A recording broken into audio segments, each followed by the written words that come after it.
Hey everyone, thanks for joining me today. I'm going to talk about lever arms today and how I use them. If you followed me for some time, you know I'm a big fan of them. I use them for a variety of exercises, but today I'm going to talk about the chest press and how I set them up a little bit different than what you might see others do, but it works for me, so it might work for you. You can check it out.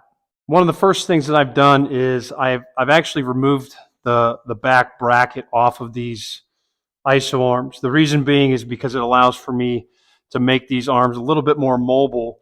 If you check out the ISO arms from Rep, you'll know that they have a back brace to them, and so you can slide them up and down. But outside of that, you can't really move them around to utilize them.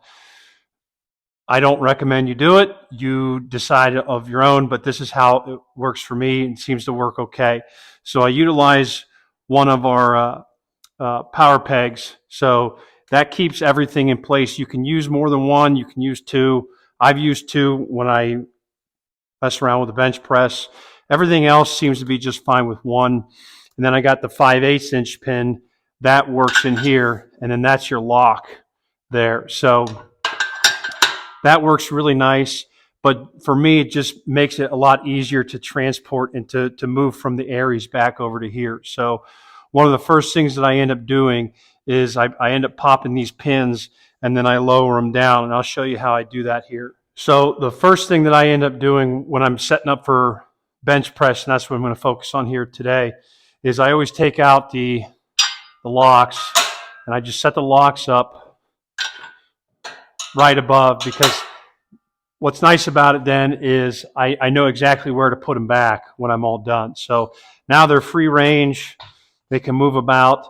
The next thing is I pop out the pins, and then I've got a preset, so I know where my lever arms are going to go. Depending on your height and your arm length and everything else, you're going to need to find a place that works for you.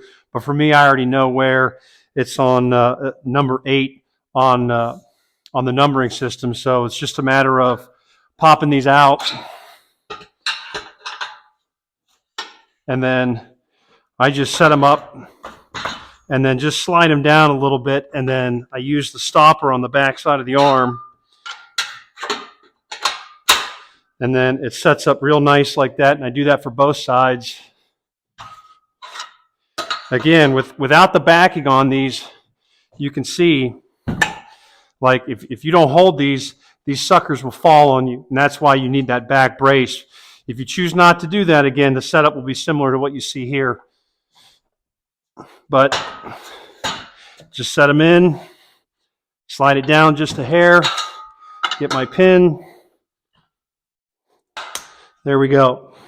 So now they're set up.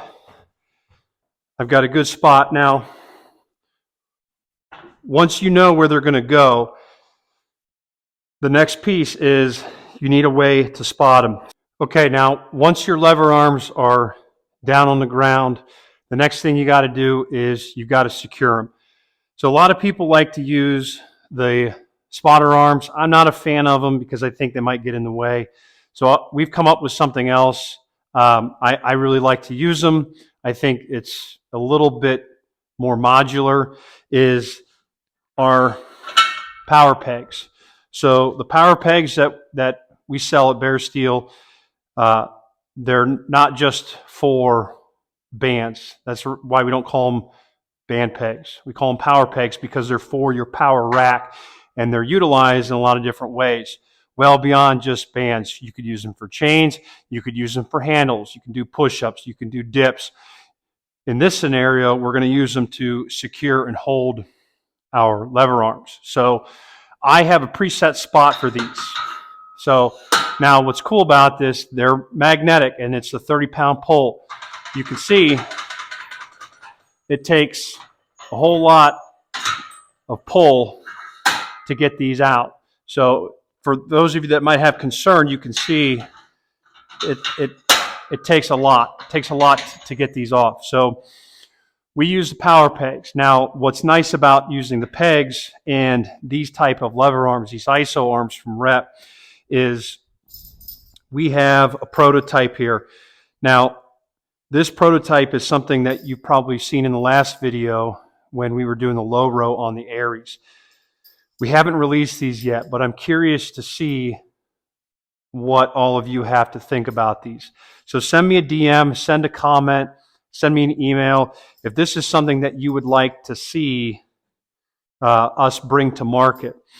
Now, these would come stock with a center ring. So if you had your low rows or anything else like that, you could use this as a center point. Outside of that, you've got a series of loops here. And these loops are set up for specific movements like this with your lever arms.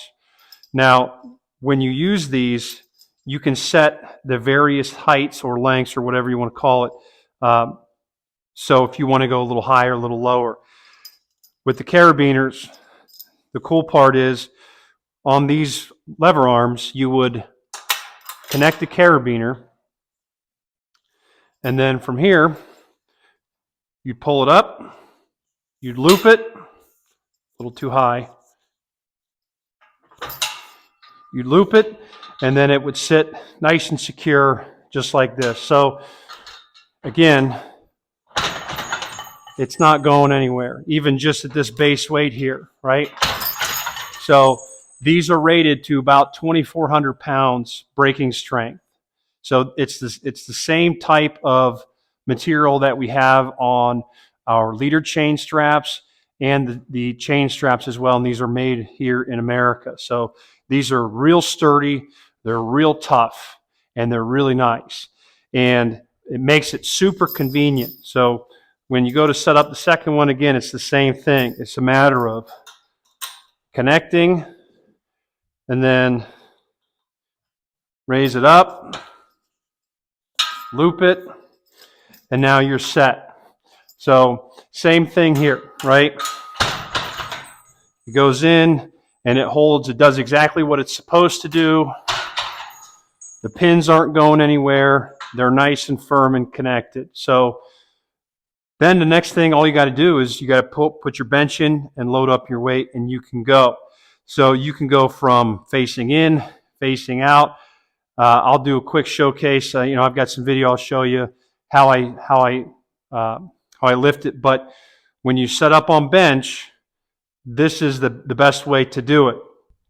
When you're ready, you load up your weight.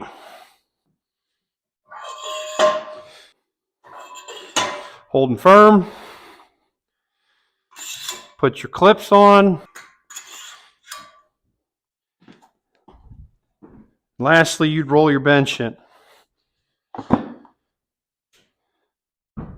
So you can set this up and do this from a variety of ways, but this is one of my favorite ways to do it simply because you're actually using gravity when you lift this. So you can add spotter arms and sit from a seated position, but I like to use gravity a little bit more up front, and I always feel like I get a better lift that way. Now, if you're going to do something like an incline, then you'd set your bench up, and then it would just be a matter of moving your arms up or down depending on the style in which you like it. So usually what I would do for incline, I would set this all the way down. So you've got your arms coming up a little bit. You're at an angle. You might face in. Again, it all depends on how you want to set it up. But for chest press is by far my favorite because you get the full motion of gravity. I add chains with it sometimes too. You could even do a little bit of band work if you want. You could slide a band underneath. If you've got front feet, you could add front feet to this and put bands. I just don't have the space for it. So you got a whole ton of options if you go with lever arms. Even if you don't have another rack like I do here, taking the back bracket off has made it a lot easier to actually, I think, get the full value out of these. So if you're wavering on whether or not to get lever arms, I've always told people you should get the lever arms because you can find more of that authentic machine movement. More so because there's some benefit to it. even if it's just a mental benefit. So, but this is the easiest way to do it, at least for me. And I'll show you here. I'll do a walkthrough so you can see exactly how this is set up. And usually mine are fairly parallel. I like to keep the arms as parallel as possible. That way I have at least a good sense of when I'm getting behind the bench, I know where everything is, and it's not feeling awkward. But I'll give you an up close look too. So that's how the loops are set up, and then there's a little excess there, and then you've got your loops, and it comes down, loops on both sides, and then it's connected with a carabiner. So, like I said, I'd be interested to see if any of you have any input for me on this, if you like it, if it's something you'd be interested in. And then there's the band pegs, the power peg, excuse me, set up as such. These things are holding firm. So there you go. There's your bench press setup in probably 5 minutes or under, even though the video is a little bit longer than that. But that's how easy it is to set these up. And if you've got questions, I'd be happy to answer them. Again, you can give me a follow at Bear Steel Equipment or at Morning Lifter. And appreciate you guys watching. Thanks. Have a great day.